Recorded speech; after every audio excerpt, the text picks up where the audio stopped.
حسنات الابرار سیئات المقربین، ان سے جب پوچھا گیا کہ سب سے بڑا عالم کون ہے، کہا میں ہوں، اور بات بھی صحیح تھی، لیکن اللہ نے کہا موسیٰ تم سب سے بڑے عالم ہو، کہ میرا کہنا چاہیے تھا کہ اللہ سب سے بڑے عالم ہے، تم نے یہ مسٹیک کیوں کی، تم سے زیادہ علم والا ہمارا ایک بندہ ہے۔ اللہ میری غلطی ہوگی، معافی، توبہ توبہ توبہ، وہ بندہ کہاں ہے، مجھے جانا ہے اس کے پاس۔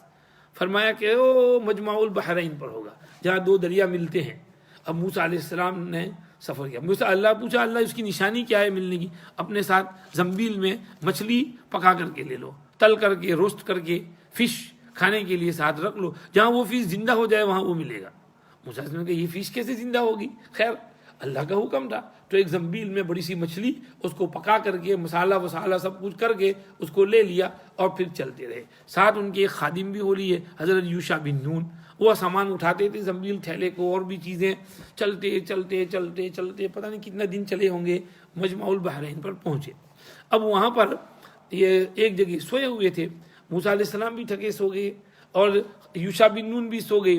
اب جو ہے کچھ پانی وہاں آبشار گر رہا تھا، شاید کچھ ہوا آئی ہوگی، کچھ آیا ہوگا، تو پانی کے کچھ چھینٹے اس زنبیل پر گرے، زنبیل میں مچھلی پر وہ پانی گرا تو وہ مچھلی زندہ ہو گئی، اور اس زنبیل سے کودی اور اچھل کر کے دریا میں گر گئی، اور سرنگ بناتی ہوئی، ٹنل بناتی ہوئی اندر چلی گئی۔ یوشع بن نون نے دیکھا تو عجیب قصہ ہے، یہ تو موسیٰ علیہ السلام کو کہنا پڑے گا، موسیٰ علیہ السلام ان کو نہیں بتایا تھا کہ یہ نشانی ہے۔ خیر وہ بیٹھے بیٹھے وہ بھی سو گئے۔ موسیٰ علیہ السلام ایک دم سے اٹھے، او ہو بہت دیر ہو گئی، چلو چلو چلو چلو، تو جلدی سے سامان وامان اٹھایا، اٹھا کر کے چل دیے، بتانا بھول گئے۔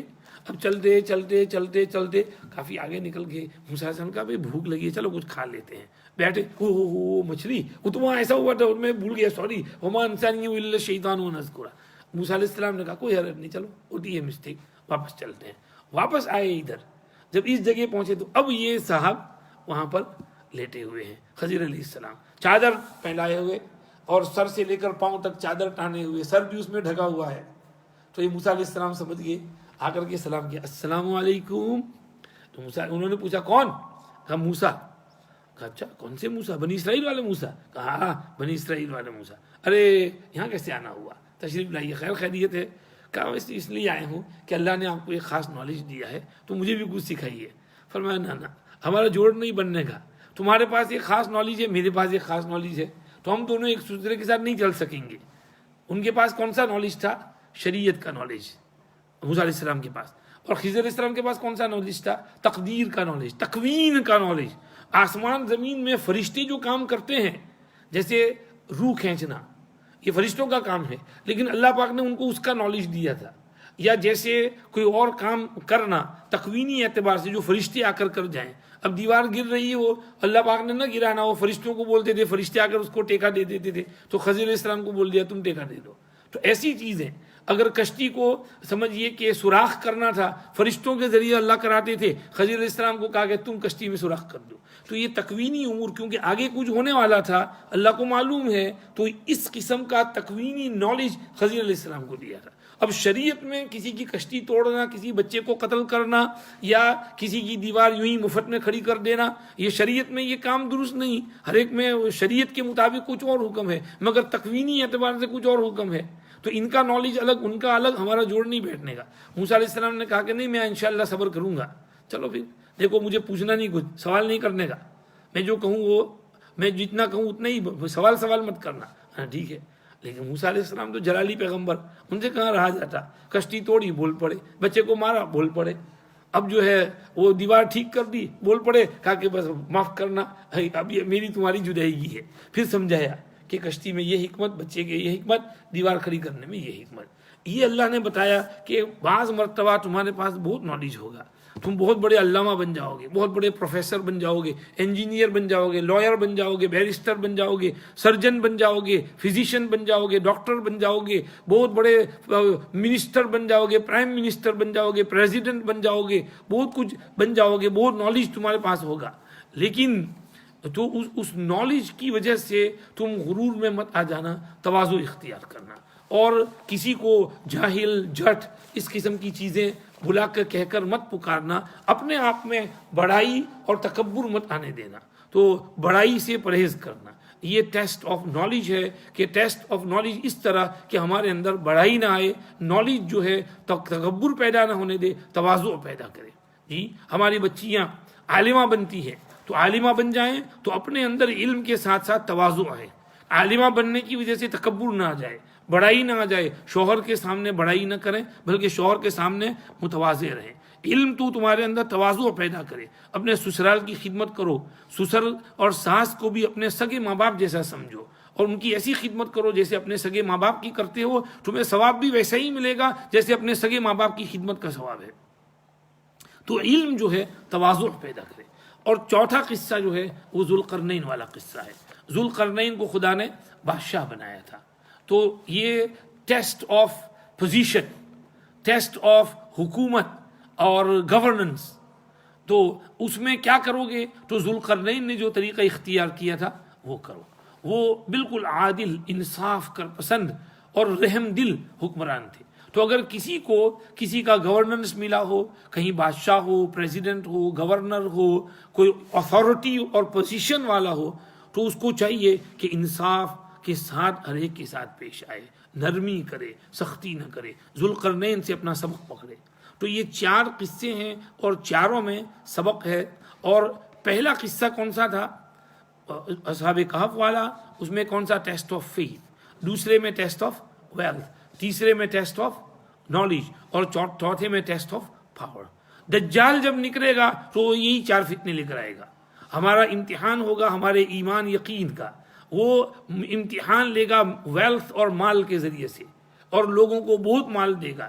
امتحان لے گا نالج کے ذریعے سے، اپنی نالج کو دوسروں کے نالج سے زیادہ بتائے گا. اور امتحان ہوگا پاور کے ذریعے سے، وہ ابیوز آف پاور کرے گا، ظلم کرے گا. اس لیے فرمایا کہ دجال کے سامنے سورہ کہف پڑھو، بچ جاؤ گے دجال کے فتنے سے. اور ہر ہفتے سورہ کہف پڑھو. اور اس میں یہ 4 قصے ہیں، ان 4 قصوں کو یاد رکھو، اس سے لیسن لو.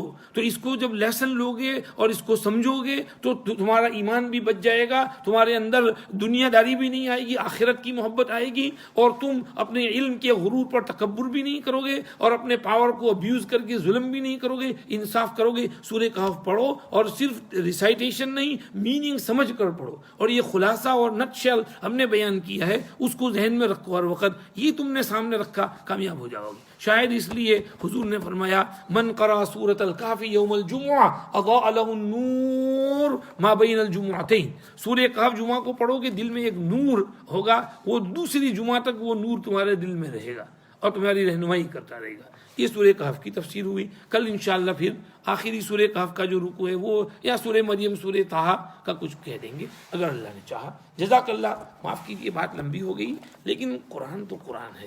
قرآن میں تو بات لمبی ہو ہی جاتی ہے، جتنی بات کریں یہ کم ہے. اللہ پاک ہمیں ہماری کوتاہی کمزوری معاف فرمائے. ہمیں قرآن پاک کو پڑھنے، سمجھنے، سمجھانے، اس کی نشر و اشاعت کرنے کی توفیق عطا فرمائے. اللہ ہم سے راضی ہو جائے. درود شریف پڑھ لیں. اللہم صلی علی سیدنا محمد النبی الامی وعلی آلہ واصحابہ وسلم تسلیما. اللہم انفعنا بما علمتنا وعلمنا ما ينفعنا وزدنا علما. اللہم انا نسألك علما نافعا وعملا صالحا ورزقا واسعا وشفاء من كل داء. پروردگار عالم آپ کا شکر، آپ کی مہربانی، آپ کا کرم، آپ کا انعام کہ آپ نے قرآن پاک کو پڑھنے، پڑھانے، سمجھنے، سمجھانے کی توفیق عطا فرمائی. آپ کی توفیق کے بغیر ہم نے ایک قدم آگے بڑھا سکتے ہیں نہ پیچھے ہٹ سکتے ہیں. یا اللہ آپ کی مہربانی، آپ کا کرم، ہم آپ کا شکریہ ادا کرتے ہیں. یا اللہ آپ بہت مہربان ہیں، ہمیشہ آپ کرم فرماتے ہیں، آپ مہربانی فرماتے ہیں، آپ دل میں بات ڈالتے ہیں، آپ ہی بولتے ہیں، بلواتے ہیں. آپ کی مہربانی، ہم آپ کا شکریہ ادا کرتے ہیں. ہمارا زبانی شکریہ قبول فرمائیے. ہماری کوتاہی، کمزوری، سستی، غفلت معاف فرمائیے. ہمارے گناہوں کو بیچ میں رکاوٹ نہ بننے دیجیے. کلام پاک سے اور اس کی علوم سے تمام سامعین کو یا اللہ مستفید فرمائیے اور محظوظ فرمائیے اور سمجھنے اور عمل کرنے کی توفیق بھی عطا فرمائیے. اور یا اللہ سب کو ایمان پر ثابت قدمی عطا فرمائیے. یا اللہ دولت کے فتنے سے بچائیے. یا اللہ علم پر غرور سے بچائیے. یا اللہ پاور کو ابیوز کرنے سے بچائیے. سورہ کہف سے سبق لینے کی توفیق عطا فرمائیے. ربنا تقبل منا انک انت السمیع العلیم وتب علینا انک انت التواب الرحیم. صلی اللہم وسلم علی سیدنا محمد وآلہ وصحبہ اجمعین برحمتک یا ارحم الراحمین.